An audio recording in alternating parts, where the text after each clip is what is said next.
જે ડિમોલિશન હાથ ધરાયું છે, કેટલા પોલીસ બંદોબસ્ત હતો, કેટલા મકાનો હતા, કઈ રીતે આખી પ્રક્રિયા હાથ ધરવામાં આવી છે આજે?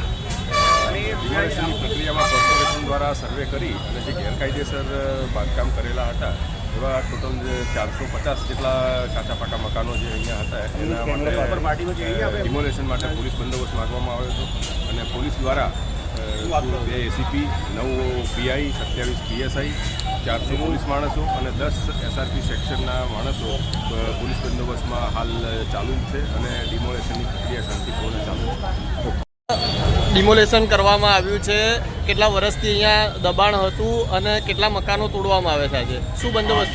છેલ્લે 2000 ને કહેવાય કે ટોટલ 1987માં આનું ડિમોલેશન થયું હતું. એના પછી અહીંયા વખત સર્વે કરવામાં આવ્યું હતું. બાપુનગર વોર્ડમાં આવેલી ટીપી સ્કીમ નંબર 11માં 3 સર્વે નંબર છે, જેમાં પર્ટિક્યુલર એસપી ઓફિસની પાછળના પોકેટમાં 450 જેટલા બાંધકામો હતા. એમાં તમામ નોટિસની પ્રક્રિયા પૂર્ણ કરી આજે 450 થી 500 પોલીસ સ્ટાફના મદદ સાથે ડિમોલેશનની કાર્યવાહી શરૂ કરેલી છે. ટોટલ 15,000 ચોરસ ફૂટ જેટલી જગ્યા ખુલ્લી થશે. કેટલા દબાણો હતા, કેટલા મશીનરીનો ઉપયોગ કરવામાં આવ્યો છે અને હવે અહીંયા કેવી રીતે આગળ કામગીરી થશે?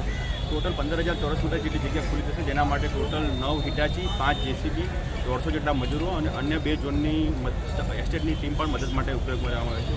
આ પ્લોટ ખુલ્લા થાય પછી અહીંયા પબ્લિક એમ્યુનિટીઝ માટેના સાધનો જે છે કે જિમ્નેઝિયમ છે, લાઇબ્રેરી છે કે પછી સ્પોર્ટ્સ કોમ્પ્લેક્સ છે કે વોર્ડ ઓફિસ છે, આ પ્રકારનું આયોજન કરવાનું વિચારણા હેઠળ છે.